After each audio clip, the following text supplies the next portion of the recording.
My name is Mike Posner. I'm the Assistant Secretary of State for Democracy, Human Rights, and Labor.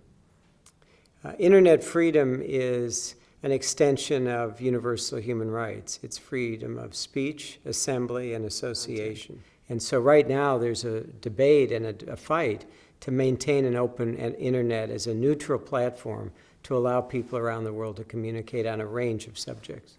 Well, a number of governments, I think, have come to realize that the internet is a powerful tool. It allows people to communicate easily and often critically of government actions. When governments commit human rights violations or corrupt, people can use the internet to communicate that. And so governments, a range of governments around the world, are trying to figure out how best to restrict that as a way of restricting free speech and assembly.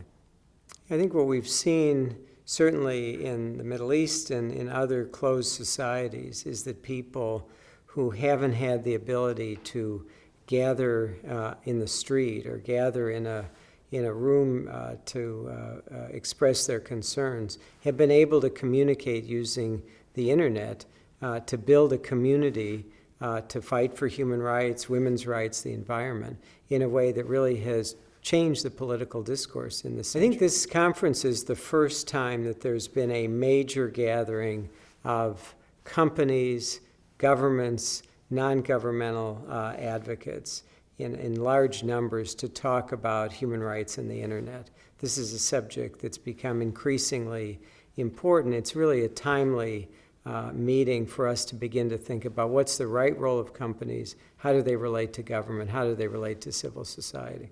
Alone. We need companies to step up to the plate, to play an important role in figuring out how they can act responsibly and intelligently to challenge burdensome risks. NGOs are the canaries in the coal mines. They help understand what's going on early and alert us all to what the challenges are. There needs to be a combination of government action by governments that care about internet freedom. Companies together have to play a role, and NGOs are a key stakeholder in the process. I've been involved in human rights for about 30 years, mostly as an advocate on the non-governmental side. And these issues over the last 10 years or 8 years have become increasingly a critical part of the human rights movement in the world. And so keeping the internet open allows activists to be free and to be able to express their. I love what I do, and because I care about these issues. They're about people who are vulnerable, people who are trying to change their own societies from within.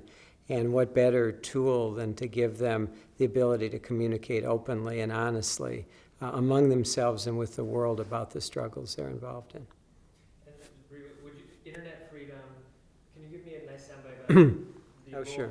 internet? My name is Michael Posner, and I believe in internet freedom because it's helping advance human rights and democracy in the 21st century.